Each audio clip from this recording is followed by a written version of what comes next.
Right on, folks, check out these concrete floating steps.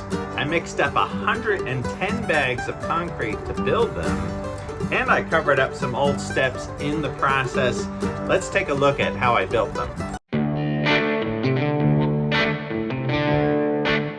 Here is the old concrete stoop, and as you can see, these steps really needed an upgrade. To get the new concrete to adhere to the old, I used some bonding agent.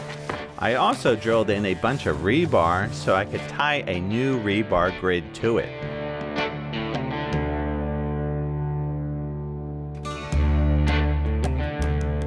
Here are the form boards, and this is how you get that floating step look. I used a 4x4 under the front edge of the floating step. That gives you a 3.5-inch stair nose.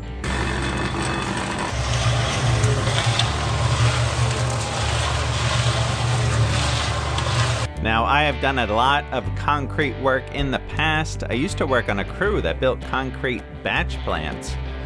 But for this design here, I watched a bunch of videos by West Coast Custom Concrete. They have some great videos on how they build floating steps, and those guys have amazing finishing skills. I'll put a link to their videos in the description. Mixing concrete by hand with a mixer definitely has its challenges. For one, it's a heck of a workout, and also the timing is tricky. The concrete in the back of the pour sets up before the front of the pour, so here I am screeding and troweling as I go.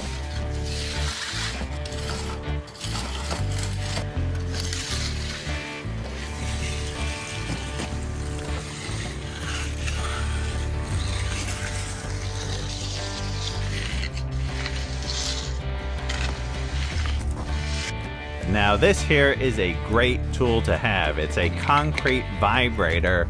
This one is a cheapie. I think I got it for around 60 bucks. It's made by Vivor, but it actually works really great. This helps the concrete get into all the little nooks and crannies. Definitely something you want to have when you're doing this kind of work.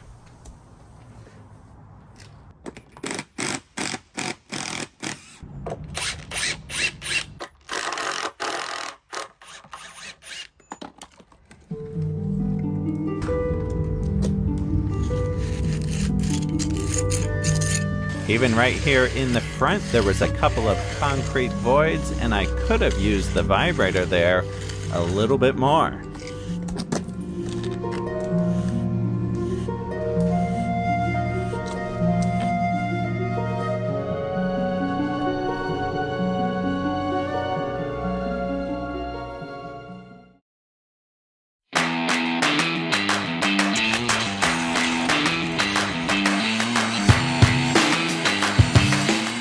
Let's rock and roll. 110 bags aren't going to mix themselves. Let's drop for 20 and get this party rolling.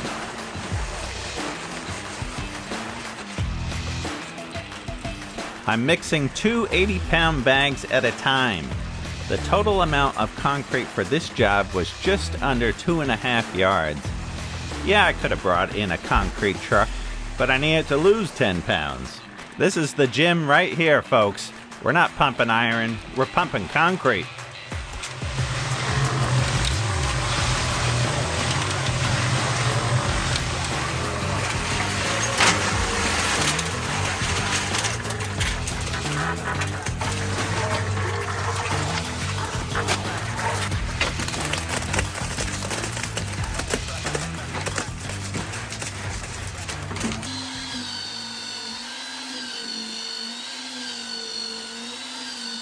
Okay, I want to give you a closer look at this concrete vibrating tool.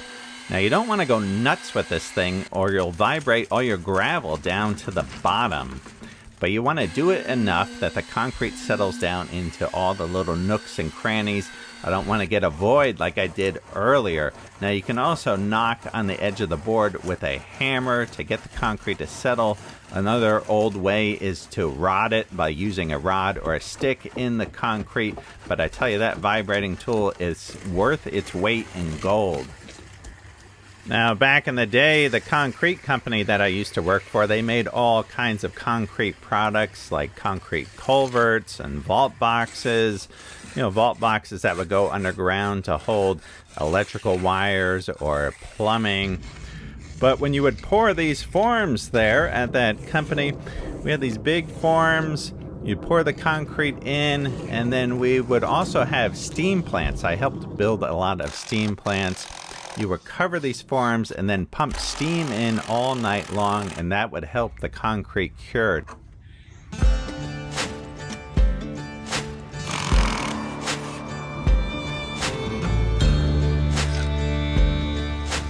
All right, now look at that. That came out a little bit better as far as the voids go. That was good use of that vibrating tool. I know I'm working it a little bit wet here, but I think it's coming out pretty good. I don't do this work every day anymore, and this is just a job for myself, but so far it's coming out pretty good.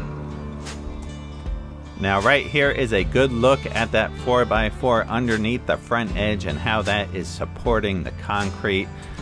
That is a great way to do it with that 4x4. Now obviously you got to pour this whole thing in stages. I was doing this one step at a time. You can't do like a big monolithic pour when you are doing floating steps. You got to be able to strip those forms afterwards. That's why you got to do it one step at a time. You can see here that I'm also adding some mesh wire that will help with the strength of the step in addition to the rebar.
I'm giving these steps a nice brushed finish.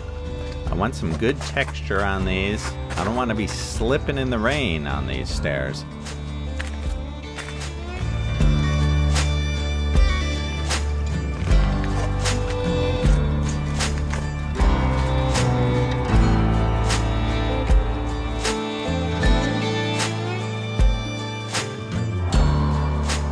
Okay, as far as color, I want to darken it up a little bit, and I've been following, I forget the guy's name, on Instagram or YouTube.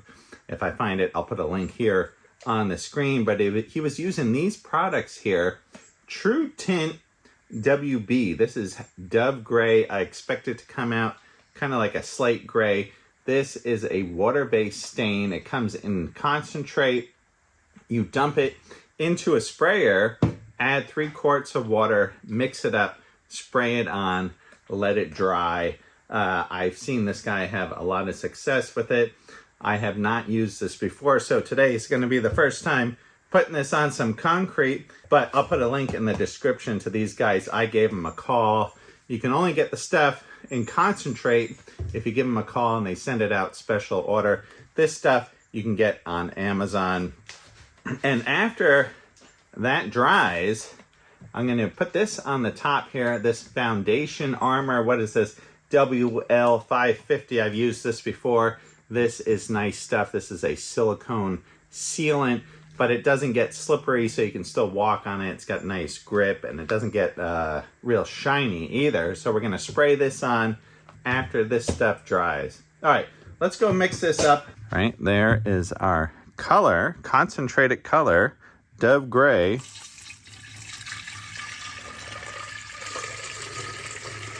All right, now we're just gonna fill this up to the 1 gallon mark here.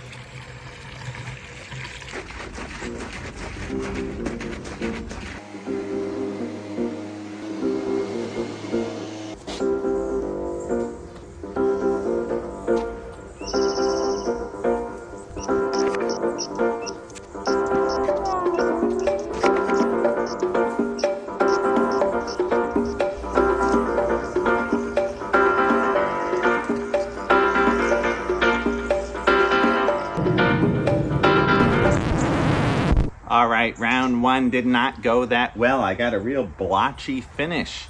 You know, I thought I followed all the instructions. I went in a circular pattern putting this on. I watched the videos. I did a second coat on here.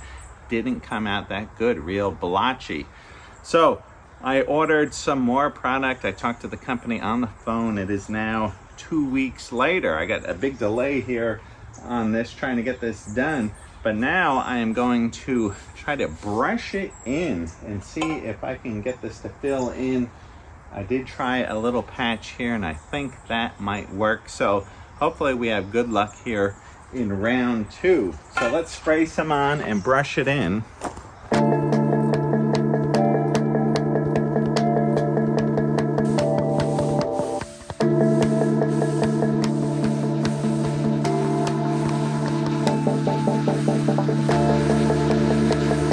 All right, I'm not sure if this is working or not. It still seems a little blotchy. We'll see how it dries out. Hopefully it dries out a little bit more even than this. You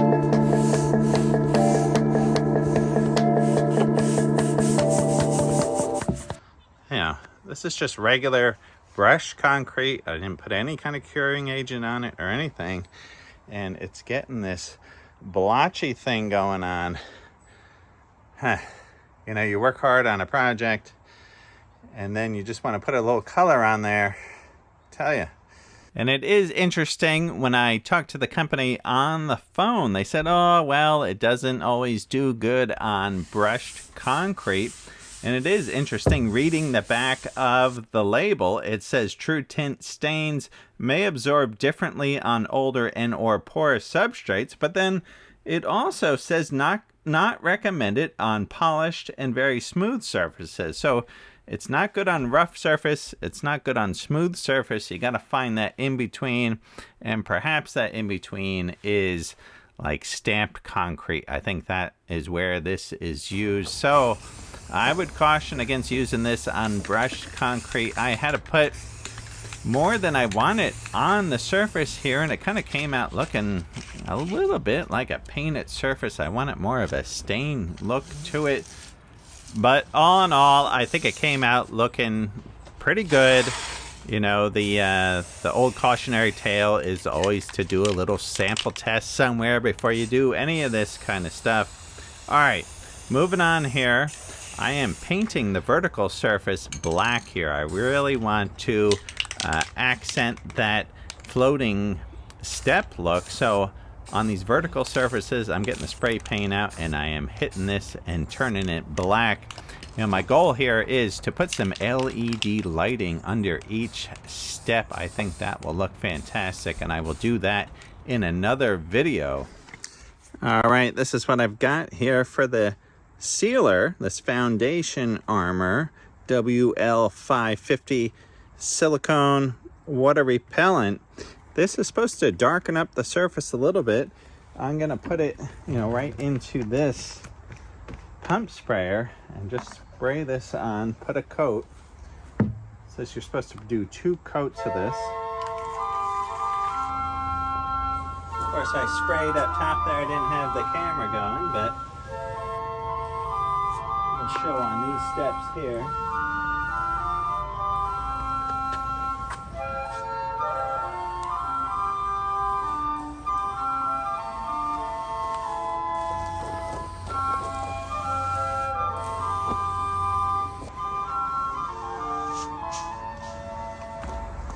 All right, all in all, I think these steps came out looking really nice. Even the problems I had putting the color on, I think it just came out fabulous. You got that nice floating step look here. This is gonna look great when I put the LED lights under, put the strip lights under each step, and then I'm gonna build some stairs that go up to here.